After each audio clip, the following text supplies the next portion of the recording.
J'aimerais ça qu'avoir la séquence au complet, ce serait facile pour moi de vous dire aujourd'hui, mais non, c'était pas approprié, ou l'événement était tellement rendu tendu que le policier a dit des paroles. Est-ce qu'ils sont excusables? Peut-être que oui, peut-être que non, mais on le verra. Mais moi, je veux aller... Là, vous allez dire que je me répète, là, mais je vais y aller au fond des choses, savoir ce qui s'est passé avant, puis après. Parce qu'on voit même pas la finalité. Donc, dépendant... On voit pas le début, on voit une séquence, puis on voit même pas la finalité. Si je reviens aux événements qui ont donné naissance à tout ça, c'est-à-dire le vendredi soir, dans le secteur de la Grande Allée, les policiers étaient sur la Grande Allée dans leur mission d'assurer la sécurité des citoyens sur la Grande Allée. Et il y a un événement qui a débuté à l'intérieur, comme je vous l'ai dit dimanche. Mais aujourd'hui, je suis capable de vous affirmer que c'est des voies de fait qui ont eu lieu à l'intérieur de l'établissement licencié. Et les gens impliqués dans cette échauffourée-là, dont les individus qui ont pris part, là, soit comme victimes ou comme suspects pour les voies de fait, mais se sont ramassés à l'extérieur. Quinzaine de personnes environ causaient du désordre dans le secteur.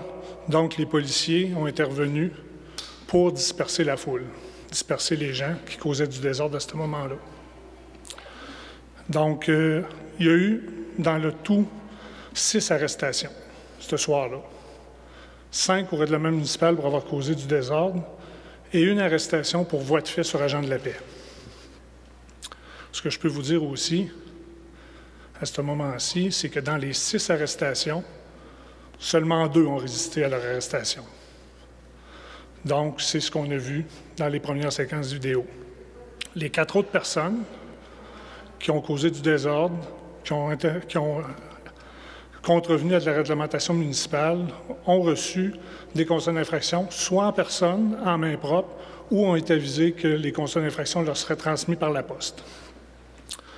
Donc, à ce moment-là, de les 6 arrestations, seulement 2 ont été détenus pour éviter tout risque de récidive. Donc, ces personnes-là ont été conduites en détention et ont été remis en liberté quand le risque de récidive était terminé. En tout et partout, il y a une vingtaine de policiers qui ont été déployés sur la Grande Allée au moment des événements. Donc, vous le savez tous, le 30 novembre, 5 policiers ont été suspendus. Je vous explique pourquoi les policiers ont été suspendus. C'est dans le cadre de l'enquête, c'est des policiers qui ont pris part aux événements de façon plus rapprochée, donc dans le but de préserver l'intégrité de l'enquête et l'intégrité des policiers impliqués, j'ai pris la décision de suspendre les policiers. À ce jour, l'ensemble des rapports, documents a été récupéré dans l'enquête.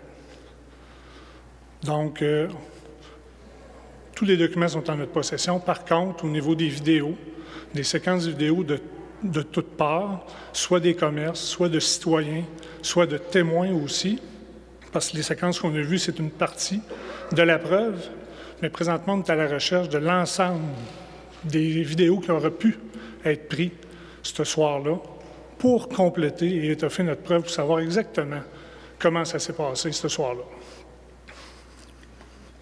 Mais sachez que tous les vidéos qui nous sont transmis sont pris en charge, non seulement ceux qui font partie de la preuve de ça, mais si d'autres vidéos nous sont transmises, comme ça a été le cas hier et avant-hier, on en prend en charge, on les enquête et on vérifie ce qui s'est passé, toujours dans le contexte de l'enquête interne pour comprendre c'est quoi qui se passe dans ces événements-là.